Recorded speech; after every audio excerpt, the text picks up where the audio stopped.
يعني لا أدري لماذا المجتمع السوري يعاني من هذا الانهيار الأخلاقي الفظيع، وكأن السقوط كان هو سقوط مجتمعي، سقوط أخلاقي، سقوط نفسي أكثر ما هو سقوط سياسي. طبعا مش عم نحكي على اللي صار بعهد بشار ولا السقوط مع بشار، لا أنا عم بحكي عن بداية الأزمة والحرب السورية، وكأنه نحن سقطنا السقطة الأبدية. لا أفهم لماذا الشعب السوري يعني ببرر القتل ويبرر الإجرام ويبرر الذبح و وطول ما اللهم حوالينا ولا علينا ما بيهمني أي حدا آخر.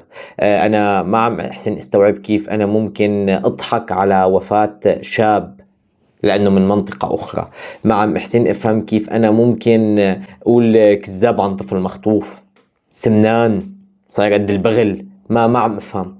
ما عم أفهم وين الإنسانية. طب بلا الإنسانية وين الدين تبعك؟ هل يفرض الدين عليك أن تكون بهذه الحقارة والندالة؟ أكيد لا. كيف أنت يعني بتصرح لحالك أنك تكون مشوه داخليا وأخلاقيا ومجتمعيا بهي الشكل القبيح؟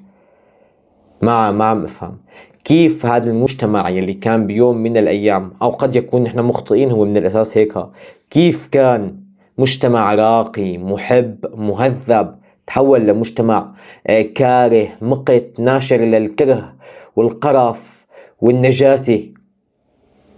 شي محزن. شو عم بصير؟ ما في حدا قادر يكون عنده برنامج لتصحيح هذا الكره.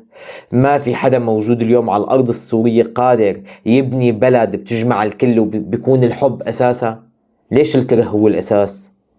كيف وصلنا لهون؟